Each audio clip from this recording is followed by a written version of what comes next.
नमस्कार दोस्तों, आज की इस महत्वपूर्ण जानकारी में हम बात करने वाले हैं प्रधानमंत्री किसान सम्मान निधि योजना की अगली किस्त को लेकर, जिसका इंतजार देश भर के करोड़ों किसान काफी समय से कर रहे थे। आखिरकार अब इसका आधिकारिक ऐलान हो चुका है और यह साफ हो गया है कि इस बार की किस्त एक निश्चित तारीख और समय पर किसानों के खातों में सीधे ट्रांसफर की जाएगी। लेकिन इस बार की किस्त निश्चित तारीख और समय के जो सामने निकल कर आई है वह यह है कि पिछली बार के मुकाबले इस बार लाभार्थियों की संख्या में काफी बड़ी गिरावट देखने को मिली है। यही बात हर किसान के मन में सवाल खड़ा कर रही है कि आखिर ऐसा क्या हुआ कि करोड़ों लोगों को इस योजना से बाहर कर दिया गया।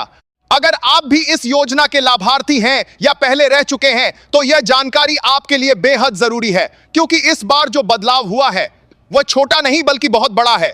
पहले जहां पिछली किस्त में लगभग 11 करोड़ से अधिक किसानों को लाभ मिला था, वहीं इस बार यह संख्या घटकर करीब 9 करोड़ 32 लाख रह गई है। यानी करीब 2 करोड़ 18 लाख किसान ऐसे हैं जिनका नाम इस बार सूची से हटा दिया गया है। यह आंकड़ा अपने आप में बहुत बड़ा है और यह बताता है कि सरकार ने इस बार काफी सख्ती बरती है। अब सवाल उठता है कि आखिर इन 2 करोड़ 18 लाख किसानों को बाहर क्यों किया गया? क्या इन लोगों से कोई गलती हुई थी या फिर कोई तकनीकी कारण है जिसके चलते उनका नाम सूची से हट गया? बहुत सारे किसान इस समय चिंता में हैं कि कहीं उनका नाम भी इस लिस्ट में शामिल तो नहीं हो गया है। अगर ऐसा हुआ है तो उन्हें अगली किस्त कैसे मिलेगी और इसके लिए उन्हें क्या करना होगा? दरअसल सरकार की तरफ से समय समय पर यह स्पष्ट किया जाता रहा है कि इस योजना का लाभ केवल उन्हीं किसानों को मिलेगा जो सभी जरूरी शर्तों को पूरा करते हैं।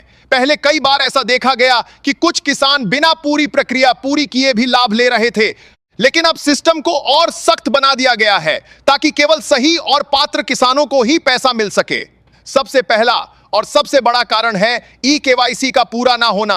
अगर किसी किसान ने अभी तक अपनी ई-केवाईसी प्रक्रिया पूरी नहीं की है तो उसका नाम अपने आप सूची से हट सकता है। सरकार ने इसे अनिवार्य कर दिया है और बिना इसके कोई भी किस्त जारी नहीं की जा रही है। कई बार किसान इसे हल्के में ले लेते हैं और सोचते हैं कि बाद में कर लेंगे, लेकिन जब तक यह पूरा नहीं होगा तब तक पैसा रुक सकता है। दूसरा बड़ा कारण है आधार कार्ड का बैंक खाते से लिंक ना होना। अगर आपका बैंक खाता आधार से लिंक नहीं है तो भी आपको इस योजना का लाभ नहीं मिलेगा। यह एक तकनीकी आवश्यकता है और इसे पूरा करना बहुत जरूरी है। कई किसानों को यह जानकारी ही नहीं होती कि उनका खाता लिंक है या नहीं और इसी वजह से उनका पैसा अटक जाता है। तीसरा महत्वपूर्ण कारण है जमीन के दस्तावेजों का सत्यापन। सरकार अब यह सुनिश्चित करना चाहती है कि जो व्यक्ति इस योजना का लाभ ले रहा है वह वास्तव में किसान है और उसके पास खेती योग्य जमीन है। अगर जमीन का रिकॉर्ड सही तरीके से अपडेट नहीं है या सत्यापन पूरा नहीं हुआ है तो भी नाम सूची से हट सकता है।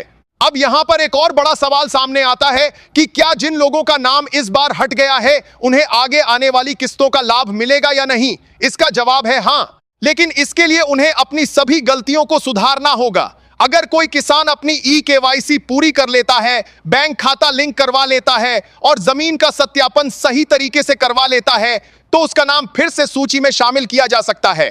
इस पूरी प्रक्रिया को समझना बहुत जरूरी है, क्योंकि कई बार लोग गलत जानकारी या अफवाहों पर भरोसा कर लेते हैं और सही कदम नहीं उठा पाते। इस समय सबसे जरूरी है कि आप अपने स्टेटस को चेक करें और यह सुनिश्चित करें कि आपकी सभी जानकारी अपडेट है या नहीं।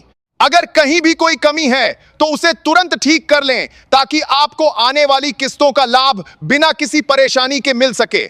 अब बात करते हैं इस बार मिलने वाली राशि की। बहुत सारे लोगों के मन में यह सवाल है कि क्या इस बार 2000 रुपए ही मिलेंगे या फिर राशि में कोई बदलाव किया गया है।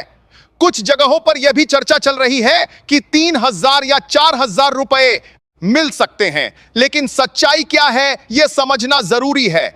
सरकार की तरफ से जो आधिकारिक जानकारी सामने आई है उसके अनुसार इस बार भी नियमित रूप से 2000 रुपए ही दिए जाएंगे। यह वही तय राशि है जो हर किस्त में दी जाती है, इसमें कोई बदलाव नहीं किया गया है। लेकिन कुछ मामलों में ऐसा हो सकता है कि किसी किसान को 4000 रुपए एक साथ मिलें। इसका मतलब यह नहीं है कि सरकार ने राशि बढ़ा दी है, बल्कि इसका कारण यह है कि उसकी पिछली किस्त किसी वजह से रुक गई थी और अब वह एक साथ जारी की जा रही है। यानी अगर किसी किसान को पिछली किस्त नहीं मिली थी और उसने अब अपनी सभी गलतियां सुधार ली हैं तो उसे पिछली और वर्तमान दोनों किस्तें एक साथ मिल सकती हैं। इस स्थिति में उसके खाते में 4000 रुपए आ सकते हैं। यही कारण है कि कई लोग इसे लेकर भ्रमित हो रहे हैं। जहां तक 3000 रुपए मिलने की बात है, तो यह फिलहाल केवल चर्चाओं तक ही सीमित है और इसके बारे में कोई ठोस आधिकारिक घोषणा नहीं की गई है। इसलिए इस तरह की बातों पर भरोसा करने से बचना चाहिए और केवल आधिकारिक जानकारी पर ही ध्यान देना चाहिए। अब सबसे जरूरी बात यह है कि आप कैसे चेक करें कि आपका नाम इस बार की सूची में है या नहीं। इसके लिए आपको आधिकारिक पोर्टल पर जाना होगा और वहां अपना स्टेटस चेक करना होगा। इसके लिए आप अपना आधार नंबर या रजिस्टर्ड मोबाइल नंबर इस्तेमाल कर सकते हैं। अगर आपका स्टेटस सही है और सभी जानकारी अपडेट है तो आपको चिंता करने की जरूरत नहीं है। लेकिन अगर आपका नाम सूची में नहीं है तो घबराने की जरूरत नहीं है। आपको बस अपनी जानकारी को सही करना है और अगली किस्त के लिए तैयार रहना है। सरकार की तरफ से यह मौका दिया जाता है कि आप अपनी गलतियों को सुधार सकें और योजना का लाभ फिर से प्राप्त कर सकें।